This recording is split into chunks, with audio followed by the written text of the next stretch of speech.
उत्तर प्रदेशના પ્રયાગરાજમાં ગંગા અને યમુના નદીઓ ભયજનક સપાટીની નજીક છે। પૂરની શક્યતાને કારણે વહીવટી તંત્ર એલર્ટ મોડ પર છે। તસવીરોમાં જોઈ શકાય છે ગંગા અને યમુના તેની ભયજનક સપાટીની નજીક આવી ગઈ છે। પ્રયાગરાજ અને તેના આસપાસના વિસ્તારોમાં ગંગાના પાણી છે એ ફરી વળ્યા છે। વલસાડ જિલ્લાના કપરાડા તાલુકાના અંતરિયાળ પહાડી વિસ્તારમાં આવેલા સુથારપાડા અને બારપુડાનો વિસ્તાર કુદરતી સૌંદર્યથી ભરપૂર છે। આ છે ગુજરાત મહારાષ્ટ્ર બોર્ડર પર આવેલ બિરસા મુંડા ધોધનો અદ્ભુત નજારો। પહાડોથી ઘેરાયેલા બિરસા મુંડા ધોધનું સૌંદર્ય માણવા માટે પર્યટકો ઉમટી પડે છે। પ્રવાસન ક્ષેત્રે આ અજાણી જગ્યા પર ખૂબ ઓછા લોકો મુલાકાત લે છે। જો કે આ ધોધ સુધી પહોંચવા માટે કોઈ રસ્તો કે પગથિયા નહીં હોવાથી લોકોએ જીવના જોખમે ધોધ સુધી પહોંચવું પડે છે।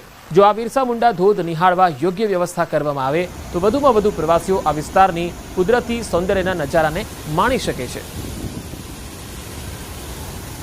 હમણાં આપણા અહીંયા વિસ્તારમાં વરસાદ સારી રીતે વરસી રહ્યો છે, તો જેના કારણે નાના મોટા ધોધો પડી રહ્યા છે। તો આપણે હમણાં સુધી એ જ જાણતા હતા કે આપણે વિલ્સન હિલના જે શંકર ધોધ છે એ જ બધા જાણીતા છે, કેમ કે ત્યાં મતલબ જવાનો રસ્તો મસ્તો તો બધું બરાબર છે। પણ અહીંયા બી અમે આવ્યા અમારા ગ્રુપ સાથે, તો અમને અહીંયા ખૂબ જ સરસ લાગ્યું, જાણ મળી, જેના કારણે અમે અહીંયા બિરસા મુંડાના ધોધ પાસે ફરવા આવ્યા છે। અને એ ધોધ ખૂબ જ સારો છે અને એ ધોધ પાસેથી ખૂબ જ ઉપરથી પાણી પડે છે અને અહીંયા ઊંડી ઊંડી ખીણો જોવા મળે છે, વાદળ, ડુંગર અને મસ્ત એવો નજારો જોવા મળી રહ્યો છે।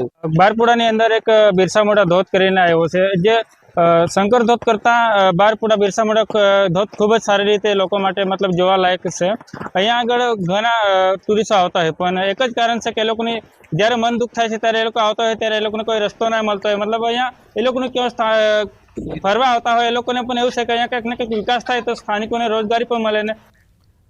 સરદાર સરોવર નર્મદા ડેમની સપાટીમાં વધારો થયો। ઉપરવાસમાંથી પાણીની આવક વધતા ડેમની સપાટીમાં વધારો થયો। ઉપરવાસમાંથી 68,786 ક્યુસેક પાણીની આવક થઈ।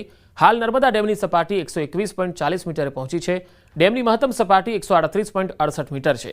નર્મદા ડેમના દરવાજા 121.92 મીટર પર પાણીની આવક થતાં આરબીપીએચના 3 અને સીએચપીએચના 1 પાવર હાઉસ ચાલુ કરાયા છે। હાલ નર્મદા ડેમ 55% ભરાઈ ગયો છે। વડોદરામાં ગંભીરા બ્રિજ દુર્ઘટના મામલે બ્રિજ પર